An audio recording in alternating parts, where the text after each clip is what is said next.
నమస్కారం, మా తెలంగాణ న్యూస్కి స్వాగతం. హెడ్లైన్ చూద్దాం.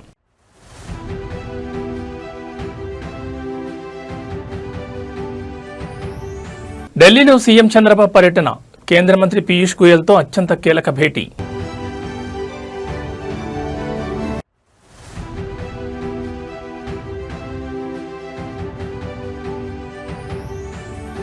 పొగాకు వేలం కేంద్రాల వద్ద భగ్గుమన్న రైతులు, వ్యాపారుల సిండికేట్పై తీవ్ర ఆగ్రహం.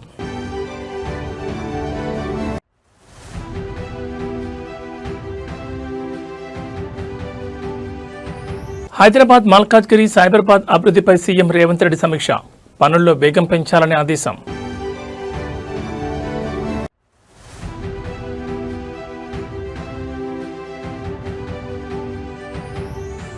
అమెరికాలో ఉన్న రైతులే పరమావధి, ములుగు రైతులతో ఫోన్లో మాట్లాడిన మంత్రి సీతక్క.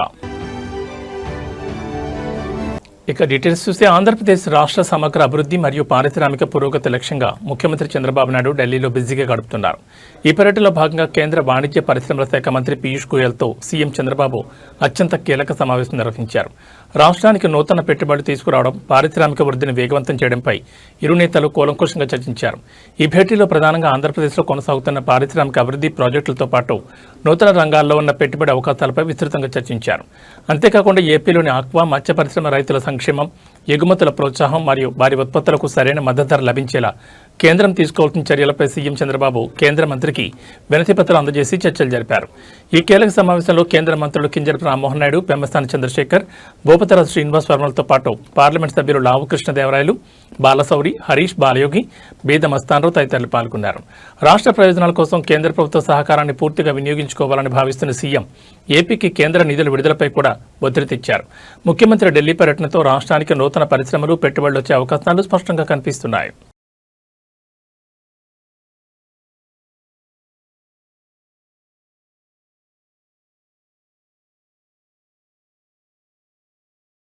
రాష్ట్రంలో పొగాకు రైతులు తీవ్ర ఆందోళనలో మునిగిపోయారు. ఎగుమతిదారులు ఆర్డర్ లేవనే సాకుతో తమను తీవ్రంగా మోసం చేస్తున్నారంటూ పొగాకు రైతు మారెళ్ల బంగారుబాబు తీవ్ర స్థాయిలో ధ్వజమెత్తారు. పొగాకు బోర్డు అనుమతించిన కేటాయింపులకు సైతం మద్దతు ధర లభించకపోవడంతో వేలం కేంద్రాల వద్ద రైతులు తీవ్ర ఇబ్బందులు ఎదుర్కొంటున్నారని ఆవేదన వ్యక్తం చేశారు. ఎగుమతి ఆర్డర్ లేకుండానే పొగాకు బోర్డు 142 మిలియన్ కేజీల విస్తీర్ణానికి ఇండెంట్ ఎలా ఇస్తుందని రైతు బంగారుబాబు ప్రశ్నించారు. పొగాకు బోర్డు సైతం ఈ ఇండెంట్ విషయాన్ని అంగీకరించిందని, కానీ తీరా పంట చేతికొచ్చాక ఎగుమతిదారులు ఆర్డర్ లేవంటూ ధరలు తగ్గించి రైతులను నిలువునా ముంచుతున్నారని ఆరోపించారు. బోర్డు కేటాయించిన పరిమితి వరకైనా కనీస మద్దతు ధర కల్పించి రైతులను ఆదుకోవాలని డిమాండ్ చేశారు. వేలం కేంద్రాల్లో వ్యాపారులు సిండికేట్గా మారి ధరకు కోత విధిస్తున్నారని, ప్రభుత్వం తక్షణమే జోక్యం చేసుకుని మద్దతు ధర లభించేలా చర్యలు తీసుకోవాలని రైతులు విజ్ఞప్తి చేస్తున్నారు. పంట పెట్టుబడులు కూడా రాని పరిస్థితుల్లో రైతులు అప్పుల భూమిలో కోరుకుపోతున్నారని, అధికారులు వ్యాపారుల వైఖరిని అరికట్టాలని కోరారు. పొగాకు రైతుల ఆందోళనతో వేలం కేంద్రాల వద్ద ఉద్రిక్త పరిస్థితులు నెలకొన్నాయి. నా పేరు మారేళ్ల బంగారుబాబు అండి. పొగాకు వేలం కేంద్రం రెండు ఒంగోలు వేలం కేంద్రం 2. ఇప్పుడు వ్యాపారస్తులు మాయాజాలం ఏంటంటే, ఎక్స్పోర్టర్స్ ఏమో వాళ్ళు ఆర్డర్స్ తీసుకునేటప్పుడు డాలర్స్లో తీసుకుంటారు. ఇప్పుడు డాలర్ రేటు 97 రూపాయలు ఉంది. వాళ్ళకు వచ్చిన నష్టం ఏమీ లేదు కదా, డబ్బులు ఎక్కువ వస్తున్నాయి. వాళ్ళు రైతులను మోసం చేస్తున్నారు. అదేమంటే మాకు ఎక్స్పోర్ట్ ఆర్డర్స్ లేవయ్యా అంటున్నారు.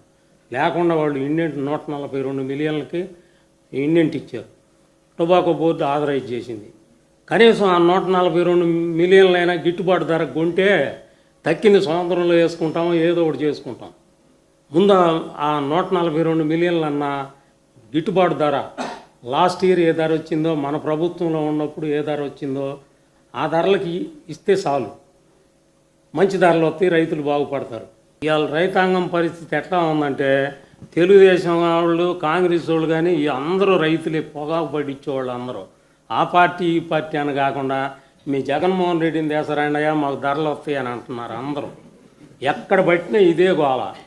మీరు జగన్మోహన్ రెడ్డి గారిని అన్న దేశరాండయ్యా మేము గెట్టును పడతాము, ఆయన ప్రభుత్వంలో మంచి ధరలు వచ్చినాయి, రైతాంగం అంతా బాగుపడ్డారు, వర్షాలు కురిసినాయి, బాగా పొగాకు మంచి రంగు వచ్చింది, అన్నీ చేసినాయి. ఇప్పుడు చంద్రబాబు వచ్చాడు, వానలు పోయినాయి, అన్నీ పోయినాయి, పండించిన ఏ పంటకి గిట్టుబాటు ధర లేదు అని చెప్తా ఉన్నారు అందరూ. కాబట్టి మీరు ఏదైనా కానీ ఒక చర్య తీసుకొని మీరు వస్తేనే ఈ పొగాకు రైతులు ఈ మార్కెట్ మాంద్యం నుంచి బయటపడతారని ఈ హైదరాబాద్ మల్కాజ్గిరి మరియు సైబరాబాద్ మున్సిపల్ కార్పొరేషన్ల పరిధిలో చేపట్టిన వివిధ అభివృద్ధి పనులను వేగవంతం చేయాలని ముఖ్యమంత్రి రేవంత్ రెడ్డి అధికారులను ఆదేశించారు. నగర పరిధిలోని మున్సిపల్ పరిపాలనా శాఖ ఉన్నతాధికారులతో సీఎం రేవంత్ రెడ్డి ప్రత్యేక సమీక్షా సమావేశం నిర్వహించారు. ప్రణాళికాబద్ధంగా నగర సమగ్ర అభివృద్ధి జరగాలని, పనుల వేగవంతానికి అవసరమైన అన్ని చర్యలు తీసుకోవాలని అధికారులకు దిశానిర్దేశం చేశారు. ఈ సందర్భంగా సీఎం రేవంత్ రెడ్డి మాట్లాడుతూ అభివృద్ధి ప్రాజెక్టులకు సంబంధించిన భూసేకరణ ప్రక్రియ పూర్తి కాకుండా ఎలాంటి టెండర్లను పిలవద్దని అధికారులకు ముఖాముఖి స్పష్టం చేశారు. భూసేకరణ ప్రక్రియను వేగవంతం చేయడం మరియు పారదర్శకంగా పూర్తి చేయడం కోసం ఒక ప్రత్యేక అధికారిని నియమించినట్లు వెల్లడించారు. నగరంలో చేపడుతున్న వివిధ పనుల పురోగతిని ఎప్పటికప్పుడు పర్యవేక్షించాలని సూచించారు. అలాగే సైబరాబాద్ కార్పొరేషన్ పరిధిలో ఏర్పాటు చేయనున్న మాజీ ప్రధానమంత్రి డాక్టర్ మన్మోహన్ సింగ్ విగ్రహం మరియు జంక్షన్ అభివృద్ధి పనులను త్వరగా పూర్తి చేయాలని స్పష్టం చేశారు. 3 కార్పొరేషన్ల పరిధిలో అభివృద్ధి ప్రాజెక్టులకు ఆటంకం కలగకుండా వివిధ శాఖల మధ్య సమన్వయం పెంచేలా సమావేశాలు నిర్వహించాలని సీఎం ఆదేశించారు. గ్రేటర్ హైదరాబాద్ ముఖ చిత్రాన్ని మార్చేలా ప్రభుత్వం తీసుకుంటున్న ఈ నిర్ణయాలతో నగరంలో అభివృద్ధి పనులు వేగవంతం కానున్నాయి. ప్రస్తుతం అమెరికా పర్యటనలో ఉన్న తెలంగాణ పంచాయతీరాజ్ సీతక్కగా అందరూ పిలుచుకునే మంత్రి అనసూయ సరిహద్దులు దాటినా తన నియోజకవర్గ రైతుల సంక్షేమాన్ని మరవలేదు. ములుగు జిల్లాలోని వివిధ గ్రామాల రైతులతో ఆమె స్వయంగా ఫోన్లో మాట్లాడారు. నియోజకవర్గంలో పంటల సాగు పరిస్థితి, కురుస్తున్న వర్షాలు మరియు చెరువులు, కుంటల్లో నీటి నిల్వలపై వివరంగా ఆరా తీసి వారికి కొండంత భరోసా ఇచ్చారు.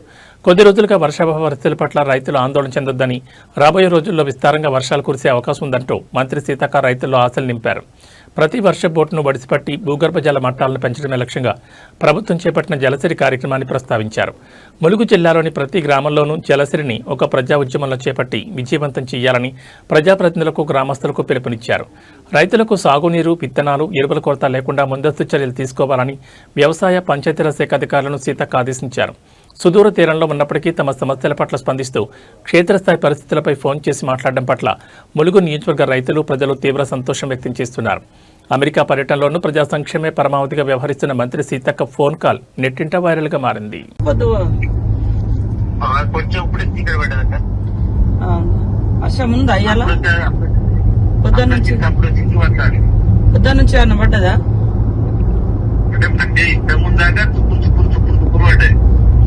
నాట్లేయడానికి సరిపోతుందా? నాట్లేయడానికి సరిపోతుంది. ఏమన్నా రేపు వర్షం పడకపోతే పెట్టారు. Okay okay. ఇప్పుడైతే పొలాలకు ఇట్లా అంత ఇబ్బంది ఏం లేదు కదా? ఇబ్బంది లేదు, ఏ ఇబ్బంది లేదు. సరే సరే. వాటర్ మొన్న రాత్రి బాగా పడ్డట్టుంది కదా? నిన్న రాత్రి, ఈ రోజు రాత్రి కంటే మొన్న నైట్ బాగా పడ్డదా? నిన్న రాత్రి బాగా పడ్డది. నిన్న రాత్రి తెల్లర వరకు ఎక్కడ చూసినా జలమయ్యాయి రావుక చెరువు. ఓకే ఓకే సరేనా, చూసుకోండి. ఏదన్నా అవసరం ఉంటే నిన్న నేను ఉత్తమన్నతో కూడా మాట్లాడినా, వాళ్ళు కూడా ఈఎన్సీకి ఇట్లా చెప్పి పెట్టారు రెడీగా, అవసరం ఉన్నప్పుడు ఇప్పుకుంటారు. Okay okay. కేంద్రంలో నరేంద్ర మోడీ ప్రభుత్వంపై లోక్సభ ప్రతిపక్ష నేత రాహుల్ గాంధీ మరోసారి తీవ్రస్థాయిలో విరుచుకుపడ్డారు. దేశంలోని ప్రతి విద్యార్థి, పోలీసులు మరియు సామాన్య ప్రజలంతా మోదీ ప్రభుత్వం దిగిపోవాలని కోరుకుంటున్నారని సంచలన వ్యాఖ్యలు చేశారు. లోక్సభ ప్రతిపక్ష నాయకుడిగా కోట్లాది మంది భారతీయుల ఆకాంక్షలకు, వారి గొంతుకకు ప్రతిరూపంగా నిలవడమే తన బాధ్యతని ఆయన స్పష్టం చేశారు. దేశవ్యాప్తంగా వివిధ వర్గాల నుంచి వ్యక్తమవుతున్న నిరసనలు, ఆందోళనలను ప్రస్తావిస్తూ రాహుల్ గాంధీ కేంద్ర ప్రభుత్వ తీరును తీవ్రంగా ఎండగట్టారు. మోదీ పాలన పట్ల విద్యార్థులు, యువత తీవ్ర అసంతృప్తితో ఉన్నారని, దేశంలో మార్పు రావాల్సిన అవసరం ఉందని ప్రజలంతా స్పష్టంగా చెప్తున్నారని పేర్కొన్నారు. అణచివేత ధోరణిని వీడి ప్రజల నిరసన కాలాన్ని గుర్తించాలని డిమాండ్ చేశారు. దేశ ప్రజల హక్కులు, భవిష్యత్ పరిరక్షణ కోసం తాను ఎలాంటి పోరాటానికైనా సిద్ధంగా ఉన్నానని రాహుల్ గాంధీ స్పష్టం చేశారు. ప్రజా సమస్యలపై గళం విప్పే క్రమంలో తాను ఎంతటి మూల్యాన్నైనా చెల్లించడానికి సిద్ధమని తేల్చి చెప్పారు. ప్రతిపక్ష నాయకుడిగా ప్రజల భావాలను, నిరసనలను పార్లమెంట్ లోపల, వెలుపల బలంగా వినిపిస్తానని పునరుద్ఘాటించారు. రాహుల్ గాంధీ చేసిన ఈ వ్యాఖ్యలతో జాతీయ రాజకీయాల్లో తీవ్ర దుమారం రేగుతోంది. पुलिस वाले थोड़ा मतलब मुझे घसीट के ले गए, बट कान में कह रहे थे कि इस सरकार को हटाइए। मैं राजस्थान का हूं, इनको हटाइए। हम सिर्फ वर्दी पहने हैं। दूसरा कह रहा है मैं हरियाणा का हूं, इनको हटाइए। तो that sentiment is there and सच्चाई everybody knows. This is a crime that is been done to the future of our country, is a crime that is being done to the people we love. हम पूरा support कर रहे हैं छात्रों के आंदोलन को, ठीक है? हम पूरा सपोर्ट कर रहे हैं। हमें लगा कि अगर हिंदुस्तान के स्टूडेंट्स सड़क पे हैं तो ऑपोजिशन को भी सड़क पे होना चाहिए. My job is to express the will of India's people. Whether it is the will of the students, whether it is the will of young people, whether it is the will of the farmers, this is the job that I'm supposed to do as leader of opposition. I'm supposed to become an expression of the voice of India's people. I'm supposed to bring attention to where pain is being felt. These are very small costs. తిరుపతిలో మాజీ MLA Bhumana Karunakar Reddy కుటుంబానికి చెందిన private స్థలం వద్ద తీవ్ర ఉద్రిక్త వాతావరణం నెలకొంది. ఎలాంటి ముందస్తు నోటీసులు ఇవ్వకుండా కోర్టు ఆదేశాలను ఉల్లంఘిస్తూ అధికారులు భారీగా పోలీసు బలగాలతో భూములకు ప్రవేశించారని వైఎస్ఆర్సీపీ నాయకులు తీవ్ర ఆగ్రహం వ్యక్తం చేశారు. ప్రహారీ గోడను కూల్చివేయడానికి చెట్లను ధ్వంసం చేయడానికి యత్నించడం అధికార దుర్వినియోగమేనంటూ భూమన అభినయరెడ్డి అధికారులను నిలదీశారు. గతంలోని ఈ భూమికి సంబంధించి న్యాయస్థానం స్పష్టమైన ఆదేశాలు ఇచ్చిందని, పూర్తిస్థాయి సర్వే నిర్వహించి హద్దులు చూపించాలని కోర్టు పేర్కొన్నప్పటికీ అధికారులు సర్వే నివేదిక ఇవ్వలేదని భూమన కుటుంబం తెలిపింది. అకస్మాత్తుగా జేసీబీలతో వచ్చి ప్రహారీ గోడను కూల్చేందుకు యత్నించగా ప్రశ్నించడానికి వెళ్లిన భూమన అభినయ్ను పోలీసులు సొంత స్థలంలోకి వెళ్లకుండా అడ్డుకోవడం కలకలం రేపింది. అక్కడున్న ఆర్డీఓ, తహసీల్దార్లను నోటీసులపై నిలదీయగా అధికారులు సమాధానం చెప్పలేకపోయారని వైఎస్ఆర్సీపీ పేర్కొంది. ప్రభుత్వ వైఫల్యాలను ఎత్తి చూపుతూ ప్రశ్నిస్తున్నందుకే మాజీ ఎమ్మెల్యే భూమన కరుణాకర్ రెడ్డిని, అభినయరెడ్డిని లక్ష్యంగా చేసుకుని వేధింపులకు దిగుతున్నారని నేతలు మండిపడ్డారు.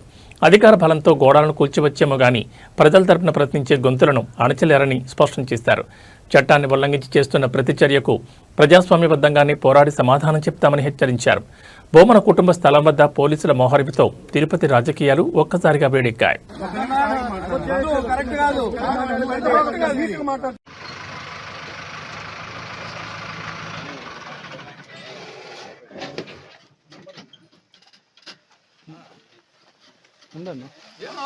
అడిగేశారు 398603 ఇంకా ఆడుంది చూడు మార్కింగ్ వేశారు కానీ మార్కింగ్ వేసారు చూడు సగం సగం ఎందుకు చేసిపోతాం మార్క్ ఎంతవరకు వేసినారో ఆడవరకు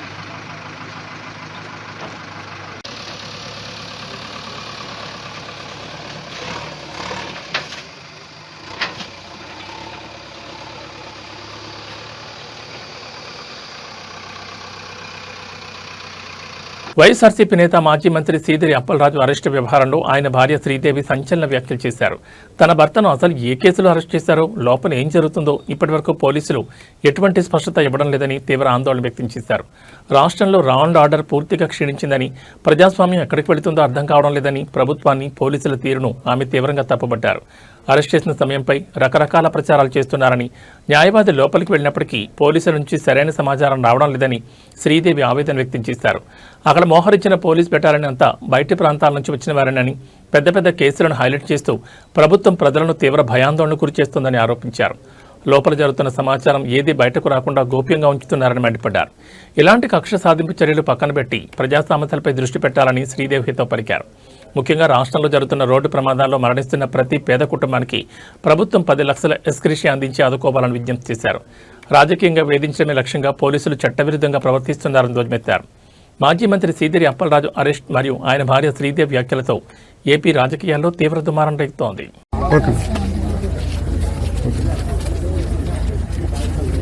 ప్రజారాజ్యం ఎక్కడికి వెళ్తుందో తెలియట్లేదు. లా అండ్ ఆర్డర్ అయితే అస్సలు కరెక్ట్గా లేదు అనుకొని చెప్పగలను. అది పెద్ద పెద్ద ప్రొఫైల్ కేసెస్ ఇలాగే నడుపుతారా అనే దాని మీద అసలు ప్రజలు భయపడేటట్టుగా చేస్తున్నారు. ఇదంతా మెయిన్ సార్కి దేనికి తీసుకెళ్లారో, ఏంటి అరెస్ట్ చేశారు అనేది ఇప్పటి వరకు కూడా బయటకి ఏం చెప్పలేదు. లోపల తీసుకొని వెళ్ళారు. మార్నింగ్కి కూడాను ఇంకా ఉంచుతారని చెప్తున్నారు. బాబుని తీసుకెళ్ళిన రోజు నుంచి కూడాను సార్కి అలాగే బ్యాక్ హ్యాండ్గా పోలీసు వాళ్ళు అలాగా వెనకాతలో వస్తూనే ఉన్నారు. కానీ ఈ మొత్తానికి చెప్పాల్సింది ఏంటనుకుంటున్నానంటే, యాక్సిడెంట్స్ కేసెస్ చాలా జరుగుతున్నాయి. ప్రతి ఒక్క దాని మీద కూడాను మీరు చర్యలు తీసుకొని ఎలాగా అందరికీ తీసుకొని వచ్చేసి ఎక్స్గ్రేషన్ కింద 10 లక్షలు ఇస్తున్నారు. ప్రతి యాక్సిడెంట్ కేసుల దగ్గరికి మీరు వెళ్ళేసి వాళ్ళందరినీ కూడా తీసుకొని ఆ పేద కుటుంబానికి కూడాను మీ అందరూ కూడా కాపాడుకోవాలని చెప్పి అంటే తెల్లవారు 6:30 కానీ వాళ్ళు చెప్తున్నారు మేడం. ఏమని పోలీసులు ఏం చెప్తున్నారు? మార్నింగ్ 6:30 అని అలాగేం చెప్పలేదు, కానీ అలా కంటిన్యూ అవుతుంది. లాయర్ కూడా లోపల ఉన్నారు. మీకు పంపించారు అంటే మీడియా తెలంగాణ నీటిపారుదల రంగంలో అత్యంత కీలక పరిణామం చోటు చేసుకుంది.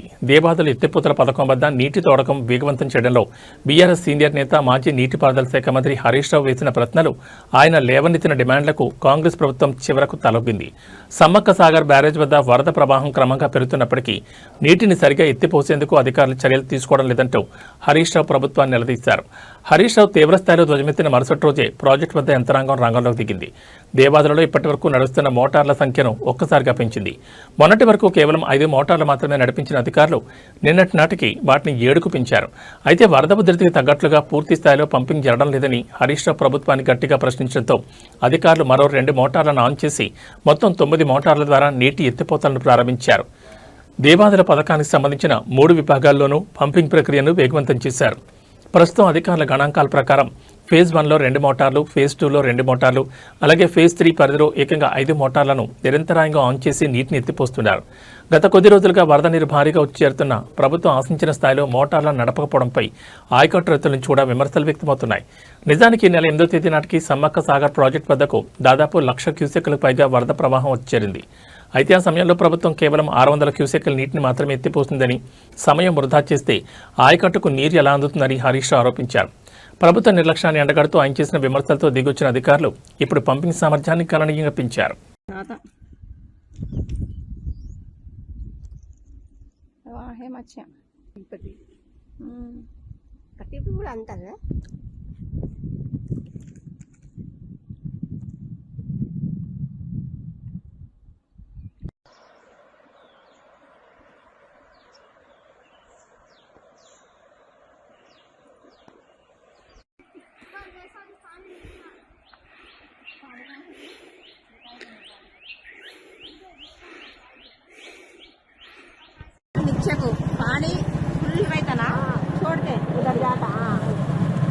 రాష్ట్రంలో కురుస్తున్న వర్షాలు, సాగునీటి లభ్యతపై కాంగ్రెస్ సీనియర్ ఎమ్మెల్యే కడియం శ్రీహర్ చేసిన వ్యాఖ్యలు తీవ్ర చర్చనీయాంశంగా మారాయి. నీటి ఎద్దడి దృష్ట్యా రైతులు తక్షణమే వరి పంట వేయొద్దని ఆయన సూచించారు. ప్రస్తుత పరిస్థితుల్లో తాను నీళ్లిచ్చే పరిస్థితిలో లేనని, రైతులు ప్రత్యామ్నాయ పంటల వైపు దృష్టి సారించాలని స్పష్టం చేశారు. వరి పంటకు బదులుగా తక్కువ నీటితో పండే కందులు, పెసర్లు లాంటి ప్రత్యామ్నాయ పంటలు వేసుకోవాలని కడియం శ్రీహరి రైతులకు విజ్ఞప్తి చేశారు. ఒకవేళ ఖచ్చితంగా వరి పండించాలనుకునే రైతులు కనీసం ఒక వారం రోజుల పాటు వేచి చూడాలని సూచించారు. అదృష్టం బాగుండి రాబోయే రోజుల్లో విస్తారంగా వర్షాలు కురిస్తేనే వరి నాట్లు వేసుకోవాలని, తొందరపడి పంటలు వేసి నష్టపోదని హెచ్చరించారు. నియోజకవర్గంలో సాగునీటి వనరుల పరిస్థితి మరియు బోర్లలో నీటి మట్టాలు పడిపోవడంపై కడియం శ్రీహరి స్పష్టతనిచ్చారు. ఎమ్మెల్యే వ్యాఖ్యలతో రైతులు సాగునీటి విషయంలో తీవ్ర ఆందోళన వ్యక్తం చేస్తున్నారు. వర్షాలు లేక చెరువులు, ప్రాజెక్టులు నిండకపోవడంతో వర్షాకాలంలో కూడా వరి సాగుపై గందరగోళం నెలకొంది. ఎమ్మెల్యే కడియం శ్రీహరి చేసిన ప్రకటనతో స్థానిక నియోజకవర్గంలో వ్యవసాయ పరిస్థితిపై తీవ్ర చర్చ నడుస్తోంది. నేను మీకు నీళ్ళు ఇస్తాను, హామీ ఇస్తాను, ఆ హామీ మీద మీరు పొలం వేసుకుంటే 1 నెల తర్వాత 2 నెలల తర్వాత నీళ్ళు రాకపోతే, అది ఎండిపోతే నన్ను శాపనార్థాలు పెడతారు. నేనేమంటానంటే సాధ్యమైనంత వరకు ఏదైనా ఆరుతడి పంటలు వేసుకోండి. ఇంత మొక్కజొన్నో, ఇంత పెసల్లో, ఇన్ని కందులో, ఇంత సజ్జనో, లేకుంటే పొద్దుతిరుగుడో ఏదో ఒకటి వేసుకోండి. లేకుంటే పొలమే వేసుకోవాలనుకుంటే కొంచెం ఇంకొక వారం 10 రోజులకు సమయం ఉంది, మన అదృష్టం కలిసి వచ్చి వర్షాలు మంచిగా పడితే పొలం వేసుకోండి. కానీ తొందరపడి ఆగం కావద్దు. నేను నీళ్ళు ఇచ్చే పరిస్థితిలో ప్రస్తుతం లేను. నా ప్రయత్నం అంతా చేస్తున్నా, దేవాదుల నుంచి నీళ్లు తీసుకొస్తున్నా. అదేవిధంగా ఇక్కడ గణిరామారం లిక్విడేషన్ స్కీమ్ పనులు కూడా వేగంగా చేపిస్తున్నా. కాకపోతే ఈ సీజన్కు అవి అందే పరిస్థితి లేదు. మళ్ళీ నేను మిగతా వాళ్ళ లెక్క మాటలు చెప్పి మీరు వేసుకోండి నేను నీళ్ళు తెస్తా అని చెప్పిపోతే మీరు ఆగమవుతారు. కాబట్టి మిమ్మల్ని ఆగం చేయడం నా ఉద్దేశం కాదు, మిమ్మల్ని ఇబ్బంది పెట్టాను. ఏది ఏమైనా కూడా ఎంత మేరకు అయితే అంత మేరకు నీరు అందించే ప్రయత్నం చేస్తాను. కానీ మీరు కూడా ఆలోచించి పంటలు వేసుకోవాలని చెప్పి కోరుకుంటూ మా మధ్యలో గ్రామ ప్రజలందరికీ మరొకసారి నమస్కారం చెప్పుకుంటూ టాలీవుడ్లో విషాదకర వాతావరణం నెలకొంది. గబ్బర్ సింగ్ చిత్రంతో మంచి గుర్తింపు తెచ్చుకున్న ప్రముఖ నటుడు రమేష్ హఠాత్తుగా అనారోగ్యానికి గురయ్యారు.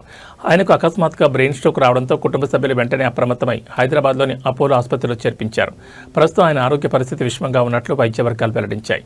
ఆసుపత్రిలో చేరిన రమేష్కు న్యూరాలజిస్టుల ప్రత్యేక వైద్య బృందం ఎప్పటికప్పుడు క్షుణ్ణంగా పరిశీలిస్తూ అత్యవసర చికిత్స అందిస్తోంది. బ్రెయిన్ స్ట్రోక్ తీవ్రత ఎక్కువగా ఉండడంతో ఆయన ఆరోగ్యం నిలకడగా లేదని, వైద్యుల ప్రాణాలను కాపాడేందుకు తీవ్రంగా శ్రమిస్తున్నట్లు సమాచారం.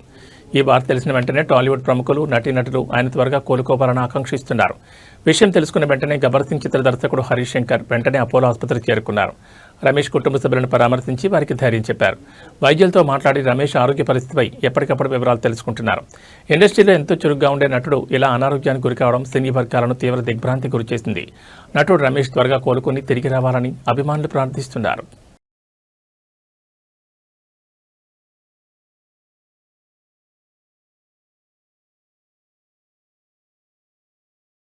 దేశ రాజధాని న్యూఢిల్లీలోని జంతర్ మంతర్ వద్ద ఈ నెల 20 జరిగిన సీజేపీ ర్యాలీలో చోటు చేసుకున్న తీవ్ర ఉద్రిక్తతలకు సంబంధించిన సంచలన సీసీటీవీ దృశ్యాలు వెలుగులోకి వచ్చాయి. నిరసనకారులు భద్రతా దళాలు లక్ష్యంగా చేసుకుని విచక్షణారహితంగా రాళ్లదాడికి పాల్పడిన దృశ్యాలు ఆ వీడియోలో స్పష్టంగా కనిపిస్తున్నాయి. ఘటనపై రంగంలో దిగిన పోలీసులు బయటకు వచ్చిన సీసీటీవీ ఫుటేజ్ నిజమైందేనని ధృవీకరించినట్లు సమాచారం. బయటకు వచ్చిన దృశ్యాల ప్రకారం ర్యాలీలో పాల్గొన్న నిరసనకారులు ఉన్నపళంగా ఉగ్రరూపం దాల్చి పోలీసులు మరియు ర్యాపిడ్ యాక్షన్ ఫోర్స్ సిబ్బందిపైకి రాళ్లు రూపారు. అకస్మాత్తుగా జరిగిన దాడితో భద్రతా సిబ్బంది ప్రాణాలు కాపాడుకునేందుకు పరుగులు తీయాల్సిన పరిస్థితి ఏర్పడింది. నిరసనకారుల రాళ్లదాడి దాటికి సమీపంలో ఉన్న పెట్రోల్ బంక్, చుట్టుపక్కల దుకాణాల అద్దాలు పూర్తిగా ధ్వంసమయ్యాయి. జంతర్ మంతర్ పరిసర ప్రాంతాల్లోని పలు సీసీటీవీ కెమెరాల్లో నమోదైన ఈ విజువల్స్ ను పోలీసులు క్షుణ్ణంగా పరిశీలిస్తున్నారు. రాళ్లదాడికి పాల్పడిన వారిని, విధ్వంసానికి పూనుకున్న వారిని సీసీటీవీ ఫుటేజ్ ఆధారంగా గుర్తుపట్టి చట్టపరమైన చర్యలు తీసుకునేందుకు ఢిల్లీ పోలీసులు వేగంగా అడుగులు వేస్తున్నారు. జంతర్ మంతర్ వద్ద వెలుగు చూసిన ఈ సీసీటీవీ దృశ్యాలు ఇప్పుడు జాతీయ స్థాయిలో తీవ్ర కలకలం రేపుతున్నాయి.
హైదరాబాద్ బులియన్ మార్కెట్లో ఇవాళ బంగారం ధరలు మళ్లీ పెరిగాయి. అంతర్జాతీయ మార్కెట్లో పరిస్థితులు, దేశీయంగా డిమాండ్ పెరగడంతో పసిడి ధరలు మళ్లీ గరిష్టాల వైపు పరుగులు తీస్తున్నాయి.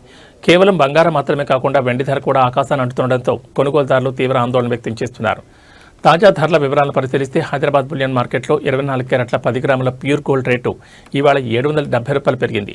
దీంతో 24 క్యారెట్ల తులం బంగారం ధర 1,47,280కు చేరుకుంది. ఇక ఆభరణాల తయారీకి ఉపయోగించే 22 క్యారెట్ల 10 గ్రాముల పసిడి ధర కూడా ₹700 ఎగబాకి 1,35,000 మార్కు వద్ద పలుకుతోంది. బంగారం బాటలోని వెండి ధరలు కూడా భారీ స్థాయిలోనే కొనసాగుతున్నాయి. మార్కెట్లో ప్రస్తుతం కేజీ వెండి ధర 2,45,000 వద్ద విక్రయమవుతోంది.